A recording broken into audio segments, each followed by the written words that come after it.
Singkat cerita, hari-hari mereka jalani di desa itu dan tetap berusaha mengeluarkan gasing itu dari perut Lang Ming. Sayangnya tak ada satupun cara yang berhasil sehingga perut Lang Ming pun semakin membesar layaknya orang hamil. Namun seiring berjalannya waktu, muncul rasa suka antara Lang Ming dan si hantu kecil. Suatu ketika, si hantu kecil melihat sebuah gelang di pasar yang kemudian secara diam-diam dibeli oleh Lang Ming. Akhirnya pada suatu malam Lang Ming berhasil buang air besar dan mengeluarkan gasing itu. Kemudian ia memberikannya kepada si hantu kecil bersamaan dengan gelang yang telah ia beli sebelumnya. Namun si hantu kecil yang berkaca-kaca hanya mengambil gelangnya dan menolak gasing itu mengingat ia belum bisa menemukan ibu Lang Ming yang pernah ia janjikan. Tiba-tiba terdengar suara ledakan dari tengah desa. Mereka lalu menghampirinya dan ternyata di desa itu sudah hancur dan muncul seekor siluman yang diperintahkan oleh Jie, bos dari si hantu kecil.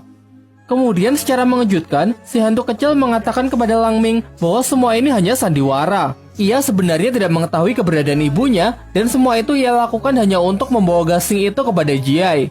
Setelah itu ada seekor siluman yang menyerang Lang Ming, namun ada siluman lain yang justru menyelamatkannya. Beberapa saat kemudian para Salen pun datang dan sangat terkejut ketika melihat Jie yang masih hidup hingga sekarang. Dari sini akhirnya terungkap bahwa Jie adalah dalang dibalik munculnya para monster di awal film. Para Salen yang berusaha menangkapnya dikalahkan dengan sangat mudah. Jie kemudian pergi dengan membawa gasing dan si hantu kecil. Para Salen kemudian juga pergi untuk melaporkan kejadian ini ke masternya. Lang Ming lalu menghampiri kepala desa di tempat persembunyiannya untuk meminta maaf. Pada awalnya, ia dicaci maki karena sudah berbohong tentang dirinya yang katanya adalah seorang Salen.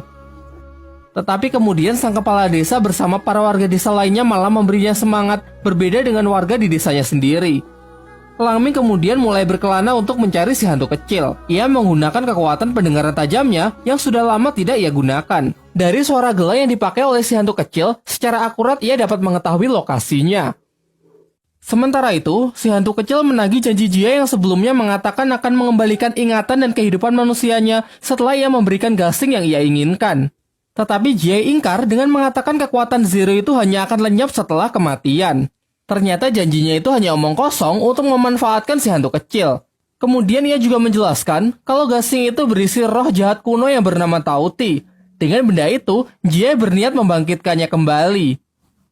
Singkat cerita, Lang Ming akhirnya bertemu dengan si hantu kecil. Ia pun marah dan meminta agar ia diberitahukan di mana ibunya. Dibawalah Lang Ming ke sebuah tempat yang berisi para siluman. Lalu si hantu kecil mengatakan pasti salah satu dari para siluman itu adalah ibunya. Ternyata para siluman itu dahulu adalah manusia. Mereka